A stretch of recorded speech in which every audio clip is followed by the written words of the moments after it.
everyone.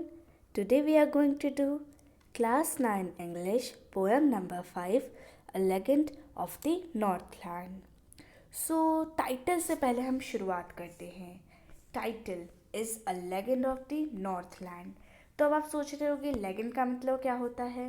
Legend is basically a historical story which is pass from one generation to another.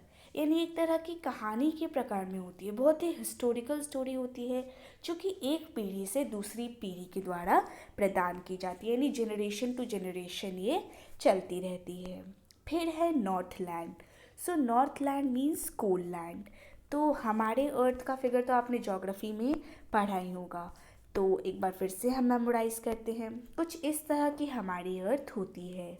बीच में होता है हमारा equator, ऊपर होता है नॉर्थ पोल और नीचे होता है साउथ पोल. तो नॉर्थ पोल के पास जो एरिया है that is referred as Northland. और पोल्स में तो आप जानते हैं यहाँ पे सन की स्लांटिंग रेज पड़ती है, डायरेक्ट रेज नहीं पड़ती, यानी बहुत ही ज़्यादा कोल्ड यहाँ का टेम्परेचर होता है. नॉर्थलैंड को हम कोल्ड लैंड भी कंसिडर कह सकते हैं, या फिर हम कह सकते हैं the area near North Pole is known as Northland. अब ये पोयम है क्या, वो एक बार थोड़ा सा ध्यान से जान लेते हैं. तो नॉर्थलैंड की एक कहानी है जिसमें एक ओल्ड लेडी और सेंट पीटर का मेन किरदार है. इसमें एक जो ओल्ड लेडी है उसने सेंट पीटर को गुस्सा दिला दिया. हम जानते हैं कि ये जो सेंट होते हैं बहुत ज़्यादा धैर्यवान होते हैं, इनमें बहुत ज़्यादा धैर्य होता है, बहुत ज़्यादा पेशेंस होता है. पर ये इतनी ग्रीडी थी कि उन्होंने सेंट पीटर को भी प्रोवोक कर दिया, उनको भी गुस्सा दिला दिया और उन्होंने उसे श्राप दे के एक पक्षी बना दिया. तो कुछ यही इसी प्रकार की कहानी है जिसे हम आज पढ़ने वाले हैं. हमारे दिया भी है इंट्रोडक्शन में कि ये पोएम जो है इसमें एक ऐसी लेजेंड है जिसमें हमारी एक ओल्ड लेडी है जिसने सेंट पीटर को गुस्सा दिला दिया सिर्फ और सिर्फ अपने लालच की वजह से. Let's start with the first stanza. Away, away in the Northland, where the hours of the day are few, and the nights are so long in winter that they cannot sleep them through. Northland means area near the North Pole. Away, away means far away. तो बता रहे हैं poet कि दूर, बहुत दूर Northland में जहाँ पे दिन के जो आवर्स होते हैं वो बहुत ज़्यादा छोटे होते हैं, जबकि नाइट के आवर्स बहुत लॉन्ग होते हैं. इतने लॉन्ग होते हैं कि हम उन्हें सो के नहीं गुजार सकते. हमारे यहाँ हम एग्जाम्पल से समझते हैं. हमारे यहाँ समर और विंटर सीज़न होते हैं ना, और भी सीज़न होते हैं जैसे ऑटम और रेनी, पर अभी हम इन्हीं को कंसिडर करते हैं. समर सीज़न में क्या होता है, हमारे जो डेज़ हैं बहुत ज़्यादा बड़े होते हैं and nights are too smaller. वही विंटर सीज़न में क्या होता है, डे जो है काफ़ी छोटे होते हैं, नाइट्स आर वेरी स्मॉलर. तो अभी हमने पढ़ा Northland means cold region, cold region means winter season. तो विंटर सीज़न से कोरिलेट करेंगे, इसका मतलब दिन जो है बहुत ज़्यादा छोटे होंगे और नाइट्स तो इतनी बड़ी है कि हम उन्हें सो के गुजार ही नहीं सकते. 8 से 9 घंटे हम सोएंगे तब भी हमारी नाइट्स नहीं गुजरेंगी, इतनी लंबी नाइट्स होती हैं. Where they harness the swift reindeer to the sleds when it snows, and the children look like bear's cubs in their funny furry cloth. Harness का मतलब होता है to tie, और स्लेज का मतलब तो आप जानते हैं vehicle which moves on ice. Sledge के वर्ड से अगर आप याद करें, क्रिसमस का टाइम है, ऑफकोर्स आपको याद आएंगे सेंटा क्लॉज. सेंटा क्लॉज जो हैं वो भी स्लेज पे ही आते हैं. रेनडियर जो है this is an animal of polar region, polar region में पाया जाता है, और सेंटा का जो स्लेज है उसको कैरी यही रेनडियर्स करते हैं. तो यहाँ पे पोएट कह रहे हैं कि अब रातें इतनी लंबी है कि उनको सो के गुजारा नहीं जा सकता. तो लोग क्या करते हैं, लोग जो हैं अपने रेनडियर को स्लेज से टाई करते हैं, और जब तेज तेज स्नोफॉल होती है, स्नो की रेनफॉल होती है, स्नो गिरता है, तो क्या करते हैं वो उससे राइड लेते हैं बहुत ही फास्टली, बहुत ही स्मूथली जो है वो राइड का मज़ा उठाते हैं. और जो हम वहाँ के बच्चे होते हैं उन्होंने मोटे मोटे जैकेट्स पहने होते हैं, फरी क्लोथ्स पहने होते हैं, इसी वजह से वो बियर के कब यानी बियर के बेबी की तरह दिखते हैं. They tell them a curious story. I don't believe it's true. And yet you may learn a lesson if I tell the tale to you.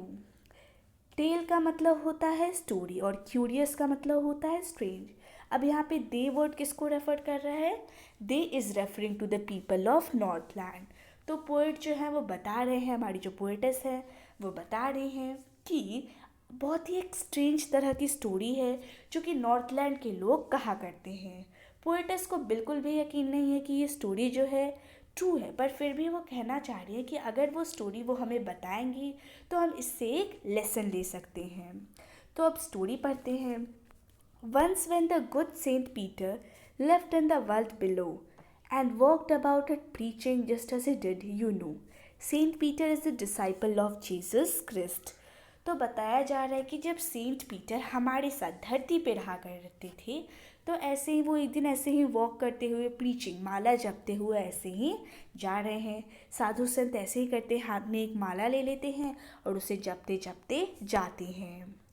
He came to the door of a cottage. Cottage means small house.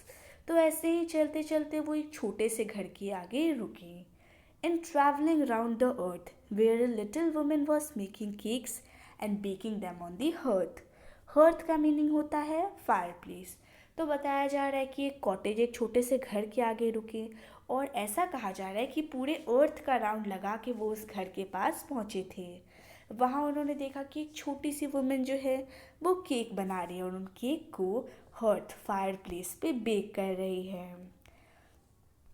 And being faint with fasting for the day was almost and he asked her from a store of cakes to give him a single one. Faint का मतलब होता है week. तो साधु संत generally fast रखते हैं, तो वो भी फास्ट रखा था उन्होंने। तो वो पूरी तरह से थक चुके थे, पूरी तरह से वीक हो चुके थे। और जब उन्होंने देखा कि वुमेन केक बेक कर रही है तो उन्होंने कहा कि तुम्हारा इतना बड़ा केक्स का स्टोर है, उनमें से कम तुम मुझे एक केक दे दो, because he was feeling so weak. So C made a very little cake. Women जो थी उसने भी मतलब कम नहीं थी, उसने भी बहुत ही ज़्यादा छोटा केक बनाया। But as it baking lay, she looked at it and thought it seemed too large to give away. पर बेक करके जब उसे निकाला तो देखती है अरे ये तो कुछ ज़्यादा ही बड़ा, इतना बड़ा मैं किसी को नहीं दे सकती। Therefore she needed another and still a smaller one. But it looked, when she turned it over, as large as the first had done. फिर उसने क्या किया, ये तो बहुत ज़्यादा बड़ा था इसलिए नीडेड यानी मतलब होता है गूंदना।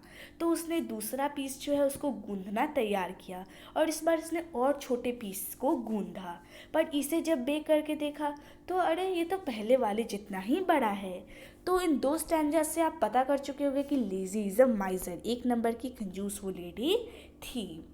Then she took a tiny scrap of dough and rolled it flat and baked it thin as a wafer, but she couldn't part with that.